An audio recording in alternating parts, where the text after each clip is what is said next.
በስመ ስላሴ በስመ አብ ወወልድ ወመንፈስ ቅዱስ አሐዱ አምላክ አሜን። ሰላም እግዚአብሔር አምላክ መስኩላትኩም ይኹን። ስድራ እግዚአብሔር አምላክ ከመይ ውዒልኩም?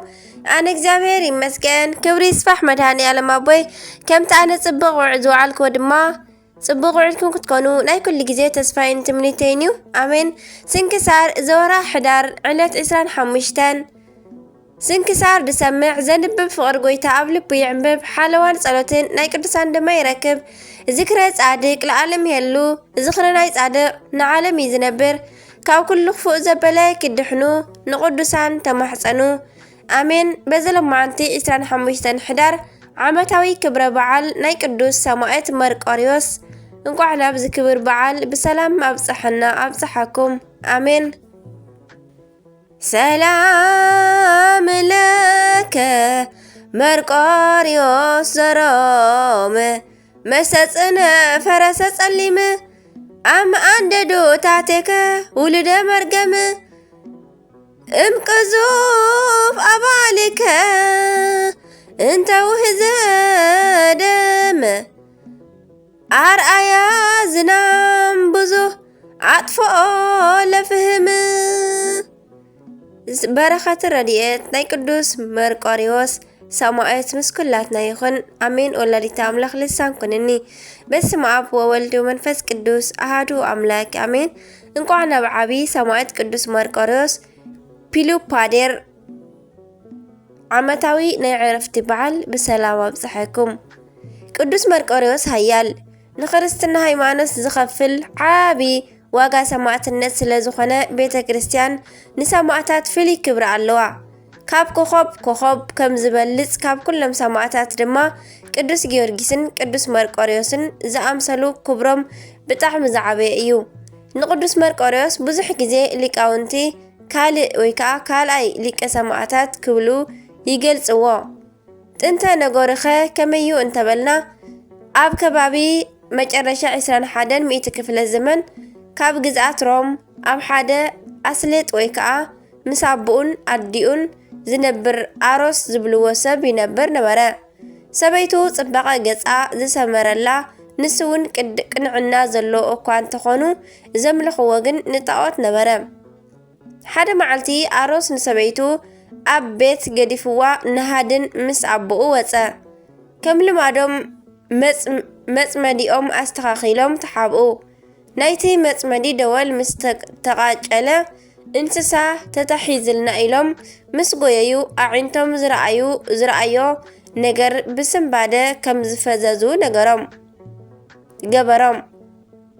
ክልተ ገጻተ ከለባት ኣብ ውሽጢ እቲ መጫወዳ ተታሒዞም ነበሩ።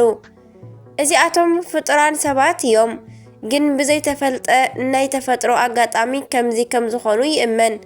ግን ብጣዕሚ ግዙፍ ካብ ክሳዶም ንላዕሊ ከም ከልቢ፣ መዓንጥኦም ከም ሰብ፣ ጉልበቶም ከም ኣንበሳ ክኸውን ከሎ ታሕተዋይ እግሮም ዝወዓየ ናይ ናሕሲ ሓፂን እዩ ዝመስል። እዞም ፍጡራት ሰማያዊ እንተዘይኮይኑ ምድራዊ ፍጡር ኣይክእሎምን እዩ። ንኣንበሳን ንነብርን ከማን ከም ጨርቂ በጣጢሶም ይድርብይዎም ከም ዝነበሩ ይንገር። ኣዒንቶም ከም እሳት ስለ ዝነድድ ዝነበረ ማንም ተኺሉ ክርእዮም ኣይክእልን። ምስጢሮም ዝፈልጦ ግን ዝፈጠሮም ኣምላኽ እዩ። ናብቲ ዝቐደመ ነገርና እሞ ንመለስ። ኣሮስን ኣቦኡን ኣብ ዝረኣይዎም ግዜ ግን ሰንቢዶም ወደቑ። እቶም ገጻተ ከለባት ነቲ ናይ ሓፂን መፅመዲ ከም ፈትሊ በጣጢሶም ንኣቦ ኣሮን ብቅጽበት በልዕዎም። ንኣሮስ ክበልዕዎ ክብሉ ግን ሃንደበት ቅዱስ መልኣኽ ወሪዱ ብእሳት ሰይፉ ሓፀሮም። ካብኡ ዝወፅእ ቅዱስ ፍሬ ስለ ዘሎ ከይትትንክፍዎ በሎም። ሽዑ ንሽዑ ድማ እቲ መልኣኽ ነቲ ሓይሎም ኣጥፍኦሞ። በዚ ግዜ ክልቲኦም ናብ ኣሮስ መፂኦም ሰገድሉ። ኣሮስ ድማ ናብ ቤቱ ወሲዱ ሓቢኡ እቲ ዝኾነ ኩሉ ንሰበይቱ ነገራ። ቁሩብ ፀኒሓ ድማ ፀኒሳ ወለደት። ንወዶም ፑሉፓቴር ወይ ከዓ ንቅዱስ መርቆሬዎስ ክብሉ ስም ኣውፅእሉ። ትርጉሙ ድማ መፍቀሬ ኣብ ማለት እዩ። ሽዑ ኣሮስ ንሰበይቱ ንወዱ ነቶም ክልተ ገጻተ ከለባት ሒዙ ናብ ቤተ ክርስቲያን ከይዱ ተጠመቐ። ኣቦ ካህናት ንዕኡ ኖህ ንሰበይቱ ድማ ታቦት ንወዱ ድማ መርቆሪዎስ ክብሉ ሰየምዎም። መርቆሪዎስ ማለት ገብረ ኢየሱስ ማለት እዩ። ገብረ ኢየሱስ ክርስቶስ ኣገልጋሊ ናይ ኢየሱስ ክርስቶስ ከም ማለት እዩ። ድሕሪኡ ድማ ደስ እናበሎም ንክርስቶስ እናምለኹ ንነዳያን እናዘከሩ ንወዶም ንቅዱስ መርቆሪዎስ ሳዕበይዎ። ነገር ግን ናይቶም ገጻተ ከለባት ወረ ብምስምዑ ንጉስ እንተዘየምጻእካዮም በሎሞ ኖህ ጸልዩ ናብ ሓይሎም መሊስዎም ስለ ዝነበረ ገና ገጾም ክግለጽ ከሎ ብዙሓት ኣህዛብ ብስምባደ ሞቱ። ንጉስ ድማ ስለ ዝፈርሐ ንኖህ ናይ ኣጽዋር መኮንን ገበሮ። ኣብ ግዜ ኩናት ድማ እቶም ገጻተ ከለባት ሓይሎም ስለ ዝምለስ ተሸኒፉ ኣይፈልጥን ነበረ። ሓደ ግዜ ግን ነቶም ክልተ ገጻተ ከለባት ንጉስ ኣታሊሉ ወሰዶም። ሃይማኖቶም ከኽሕዶም ክብል እምቢ ብምባል እቲ ሓደ ክቕተል ከሎ እቲ ሓደ ኣምሊጡ ጠፈ።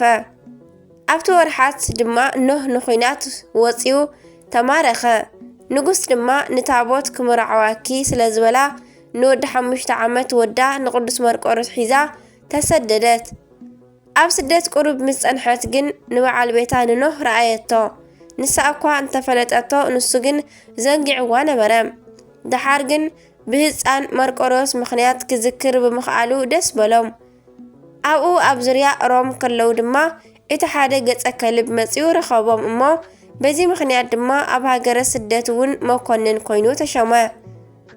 ኣብኡ ድማ ቤተ ክርስቲያን ሃኒጹ ንቤቱ ቤተ ነዳያን ገይሩ ኖህ ንዓመታት ነበረ። ቅዱስ መርቆሪዎስ መንእሰይ ምስ ኮነ ወለዱ ታቦትን ኖህን ዓረፉ።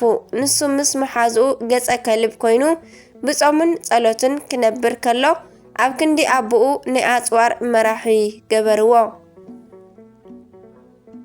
ኣብ ኩናት ኣዝዩ ሓያል ብሰባት ድማ ፍጹም ተፈታዊ ናይ ጾምን ናይ ጸሎትን ሰብ ኮነ። ኣብቲ ግዜ ግን ንጉስ ዳኪዮስ ንክርስቶስ ብምኽሓዱ ኣብ ልዕሊ ምእመናን ሞት ተኣወጀ። ኣብ ጊዜኡ ድማ ናይ በርበር ሰባት ኣብ ልዕሊ መንግስቲ ሮም ኩናት ብምልዓሎም ዳኪዮስን ቅዱስ መርቆሪዎስን ንኩናት ወፁ። ነገር ግን ሰብ በርበር ብዙሓቶም ከም ሑፃ ፈሲሶም ንጉስ ምስ ረኣየ ሰንበደ። ንጽባሒቱ ቆጸራ ተተሒዙ ቅዱስ መርቆሪዎስ ምስ ጸለየ ግን ቅዱስ ገብርኤል መጺኡ ሴፍ ሃቦ። ንጽባሒቱ ድማ እንታይ ይሓይሽ ምስ ተባሃለ ቅዱስ መርቆሪዎስ ኣነ ባርያ ናይ ክርስቶስ ስለ ዝኾንኩ ንበይነይ ክመጾም እየ ምስ በለ ሰሓቕዎ። ንሱ ግን ኣብ ጸሊም ፈረሱ ምስኡ ዝዓበየ እዩ እሞ ተጻዒኑ ንሰብ በርበር ጽልኢ ይትረፍኩም ብሰላም ኪዱ እንተበሎም ተላገጽሉ። ኣብታ ግዜ ድማ ጸሎት ኣብጺሑ ናይቲ መልኣኽ ሴፍ ምስ መዘዞ እቶም ብዙሓት ወደቑ። ካብቶም ሰብ በርበር ድማ ንወረ ነጋሪ እኳ ዝተረፈ ኣይነበረን። እቲ ነገር ኣብ ሮም ምስ ተበሰምዐ ዓብይ ሓሴት ኮነ። ነገር ግን ከሓዲ ዳኪዮስ እቲ ዓወት ናይ ጣዖታተይ ናይ በዓል ኣጵሎን እዩ ብማለቱ ቅዱስ መርቆሪዎስ ክሓዝን ጀመረ። ኣብ ሳልሳይ መዓልቲ ንጣዖት ሰውኡ ዝብል ትእዛዝ ካብ ንጉስ መጸ። ቅዱስ መርቆሪዎስ ግን ናብቲ ኣደባባይ ከደ። ናይ ክብሪ ልብሱን መዕጠቂኡን ኣውፂኡ ኣብ ቅድሚ እቲ ንጉስ ወርወሮ። ሃብትከ ወክብርከ ይኩን ለሃጉል ሊተሰ ክብርየ ክርስቶስ ውእቱ።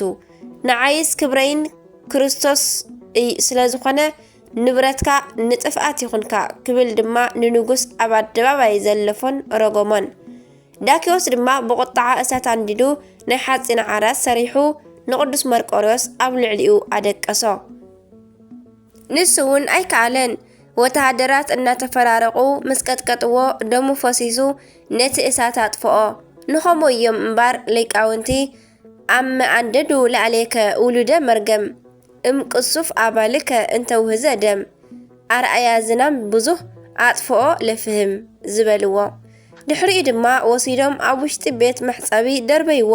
ንክርስቶስ መንታን ክኽሕዶ ብጥምየት ብግርፋት ብእሳት ብስሕለት ኣሳቀዮ ኣብ መጨረሻ ግን ኣሳቅዮም ክቐትልዎ ናብ እስያ ሰደዶ ኣብቲ ስፍራ ድማ ብዙሕ ተሳቅዩ ሕዳር 25 ክሳዱ ሰየፍዎ ንሱ ምስ ዓረፈ ድማ እቲ ዝተባረኸ ፈረሱ ንዓመታት ወንጌል ሰበኸ ንኣረማውያን ድማ ካብ ብዝወፀ እሳት ኣጥፍኦም ተኣምረኛን ሓያልን ሰማዕት ቅዱስ መርቆሪዎስ ኣብ 200 ዓመተ ምህረት ኣብ ከም ዝተወልደ ኣብ 220 ዓመተ ምህረት መከራ ብምቕባል ምስ ጀመረን ኣብ 225 ዓመተ ምህረት ሰማዕት ከም ዝኾነ ይእመን።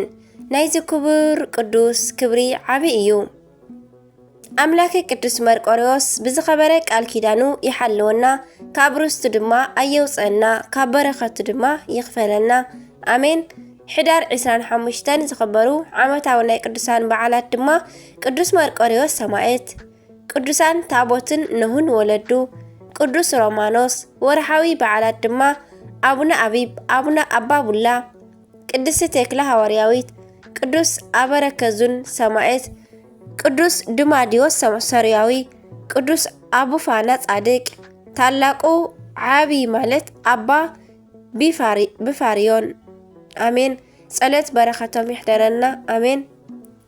ስንክሳር ድሰምዕ ዘንብብ ፍቅር ጎይታ ኣብ ልቡ ይዕንብብ ሓለዋን ጸሎትን ናይ ቅዱሳን ደማ ይረክብ አሜን። ካብ ፍቅሪ ቅዱሳን ኣይፍለየና ዝወደቀ ኩሉ ዝነጠበ ዜማ ኮነ ቃል በአፈ ቅዱሳን ትጓሃን መላእክት ተዓርምለይ አሜን ወአሜን ወለኩሎም መላእክት ተሰማይ አሜን። አቡነ ዘበሰማያት ይትቀደስ ስምከ ትምጻእ መንግስትከ ወይኩን ፈቃድከ በከመ በሰማይ ከማሁ በምድር ሲሳየነ ዘለለ ዕለትነ ሀብኒ ዮም ህድግ ለነ አበሳነ ወጀጋየነ ከመ ንሕነኒ ንህድግ ለዘአበሰ ለነ ኢታብአነ ጊዜኡ ዝተመሱት አላ አድኅነነ ወባልሐነ እምኩሉ እኩይ እስመ ዚአከ ይእቲ መንግስት ኃይሉ ስብሐት ለዓለመ ዓለም አሜን።